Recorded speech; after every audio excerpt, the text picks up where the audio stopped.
Mabuhay Pilipinas! Maligayang pagbabalik dito sa aking channel, pero kung bago ka lang, pasuyo ng like and subscribe. Salamat agad! Ngayong araw ng Thursday, October 17, 2024, kabayan, latest forecast tayo sa ating panahon.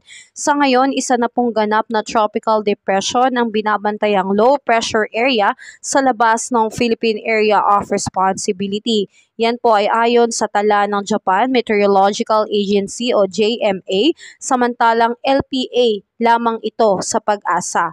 So malawak po ang uncertainty ng track at lakas nito kung pagbabasihan sa mga weather models. May ilan na nagpapakita ng landfall scenario, may ilan naman na nagpapakita ng curve scenario.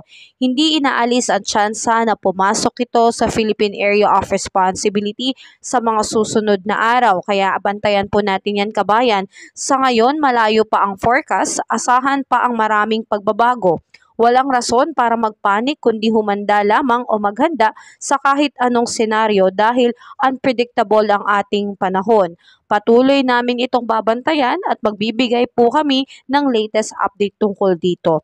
So mga kababayan, itong binabantayan natin na sama ng panahon sa labas ng Philippine Area of Responsibility ay may posibilidad po na lumapit po sa PAR. So antabayanan po natin ang anumang update tungkol dito. Sa ngayon, kabayan, patuloy pa rin po tayo makakaranas ng makulimlim at maulan na panahon dahil po sa epekto ng ITCC at nitong easterly. So asahan natin sa mga lugar na aking babanggitin, lalo na po dito sa may Zamboanga, Peninsula, Sarangani, Sultan Kudarat, Basilan, Sulu, Tawi-Tawi at Palawan na talaga namang makakaranas po ng maulap na kalangitan na may kalat-kalat na pag-ulan na may kasamang kulog at kidlat. ITCC po ang siyang nakakaapekto dahil dyan may posibilidad po ng pagkakaroon ng pagbaha and landslide.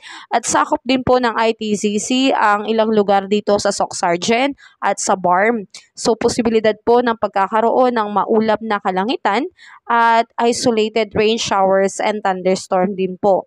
May tsansa rin po ng pagkakaroon ng mga biglaang pagbaha and landslide, lalo na po sa mga prone areas natin.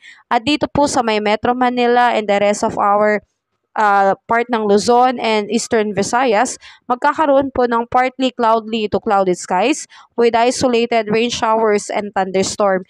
Yan naman po ay epekto nitong easterly. So asahan natin na ngayong araw pagdating sa umaga at sa tanghali, maalinsangan ng panahon. Pero pagdating po sa hapon at sa gabi, dyan na bumubuhos ang ulan. Kaya ugaliin natin laging magdala ng payong kapote bilang pananggala sa biglaang pag-ulan. At asahan natin, kabayan, ang air temperature natin ngayong araw dito sa Lawag ay aabot po ng 32 degrees Celsius, Tugigaraw 32 degrees Celsius. Baguio 24 degrees Celsius, Metro Manila 33 degrees Celsius, Tagaytay 31 degrees Celsius at sa Legazpi rin po ay 31 degrees Celsius. Dito naman sa Mayclayan Island at Puerto Princesa aabot po ng 32 degrees Celsius, Iloilo at Cebu 32 degrees Celsius, Tacloban 33 degrees Celsius, Cagayan de Oro 32 degrees Celsius, Zamboanga 34 degrees Celsius at sa Davao po ay 33 degrees Celsius. So asahan natin na ngayong araw ilang bahagi ng Mindanao kasama na rin po ang Palawan ay makakaranas po ng maulang panahon dulot po na itong ITCC. So tayo po ay mag-ingat dyan. Samantalang, kabayan, patuloy ko po kayong i-update sa anumang progress o update dito sa binabantayan nating sama ng panahon sa labas ng Philippine Area of Responsibility.